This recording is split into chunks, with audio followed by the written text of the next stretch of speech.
నేను ఈరోజు మా అమ్మకి నా డాన్స్ ఇంపార్టెంట్ గురించి చెప్తున్నాను. ఎందుకంటే తను ఇప్పుడే కొంచెం నేర్చుకుంటుంది నా నుంచి డాన్స్. నాకు ఫుల్గా అంటే రాదు, స్టెప్స్ అయిపోయాయి, జట్టులోకి వచ్చాను. సో అవైనా నేర్చుకుంటా. సాంగ్స్ ఉన్నాయి, సో అవి నేర్పిస్తాను. నేను ఫస్ట్ మా అమ్మకి ఏం చెప్పానంటే, డాన్స్ చేసేటప్పుడు తినొద్దని చెప్పా. ఎందుకు అని నేను ఒకటి ఇంపార్టెంట్ అయిన విషయం చెప్పా మా అమ్మకి. ఆ విషయం ఏంటంటే,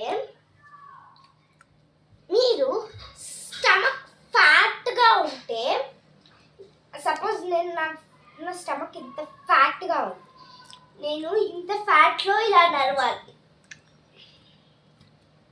పనులు అయితే ఇలా చెయ్యాలి, డాన్స్ అయితే ఇలా చెయ్యాలి, పాడడం అయితే అని పాడాలి. మరి ఇప్పుడు స్లిమ్ బాడీ వాకింగ్ ఇలా చేస్తాం, పనులు ఇలా చేస్తాం, ఇంకా డాన్స్ ఇలా చేస్తాం, సింగింగ్ లా అలా చేస్తాం. సో ఫ్యాట్ బాగుంటుందా, తిన్న బాగుంటుందా? సో డాన్స్ చేసే ఇంకో ఇంపార్టెంట్ విషయం ఏంటంటే, తిన్నాక డాన్స్ చేయకూడదు. ఒక 1 hour అయినా ఆగాలి. మీరు ఎక్కువ తినేస్తే 10 hours ఆగాలి. ఇంకా చాలా తినేస్తే 10 hours. ఒక ఫుడ్ మీరు ఎంత లిమిట్ ఆఫ్ ఫుడ్ తింటుంటే అంత లిమిట్ ఆఫ్ టైం ఉంటుంది డాన్స్కి. ఇప్పుడు తినేసాడు ఫుడ్, సపోజ్ నేను ఈ పెన్సిల్స్ అంటే ఇది ఒక ఫ్రూట్స్ అనుకోండి, ఇది ఒక ఫ్రూట్ అనుకోండి, ఇవి 10 తిన్నా నేను, మళ్ళీ 10 తిన్నా, అప్పుడు కొంచెం టైం వేస్ట్ చేయాలి. తినేసినాకే మళ్ళీ లా లా లా అని పాడుతుంది. అసలు మీకు పాడడానికి వస్తుందా? స్టమక్ తినినాక ఎలా ఉంటుంది? ఇలా ఉంటుంది కదా, కొంచెం ఆగినాక ఇలా వస్తుంది, ఇలా ఉంటుంది ఫస్ట్ స్టమక్, నెక్స్ట్ తినినాక ఇలా వస్తుంది. సో మనం ఇలాగ డాన్స్ చేయలేము, తినినాకే డాన్స్ చేయలేము, సింగింగ్ కూడా చేయలేము. సో స్టమక్ ఫ్యాట్గా ఉండదు,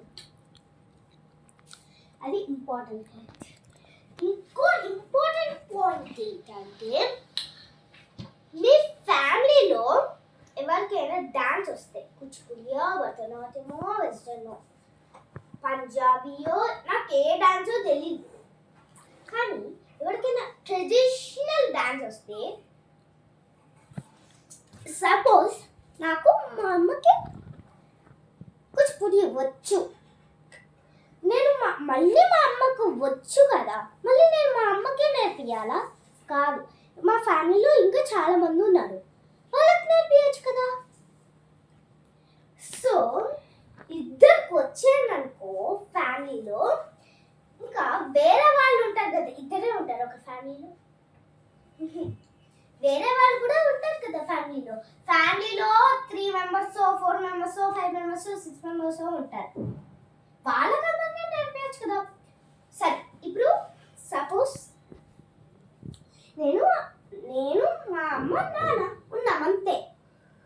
మా అమ్మకి నాకు వచ్చు, మా నాన్నకు నేర్పించచ్చు. కూచిపూడి గర్ల్స్కి కదా, బాయ్స్కి ఎందుకు? అది చెప్పంటున్నాడా? మీకు చెప్పతా, అది జాగ్రత్తగా వినండి, అబద్ధం అనుకోకండి. కూచిపూడి అంటే మీకు తెలుసా? కూచిపూడి 2 years వాళ్ళు కూడా చెయ్యొచ్చు. బాయ్స్ ఇంకా ఉంటారు కూచిపూడిలో, చాలా బాయ్స్ కూచిపూడి అంటే గోవింద స్వామి. గర్ల్స్ అన్నా అంటే బాయ్స్ కదా, సో బాయ్స్ ఉండాలి యాక్చువల్లీ, కానీ సీతాస్ ఉన్నాడు గర్ల్స్, సీతాసే నేర్చుకోవాలి అని కాదు, ఎందుకంటే గోవింద స్వామిదే నా డాన్స్. సో బాయ్స్ కూడా ఉండాలి, బాయ్స్ ఇంపార్టెంట్ కూచిపూడిలో. గర్ల్స్ కాదు,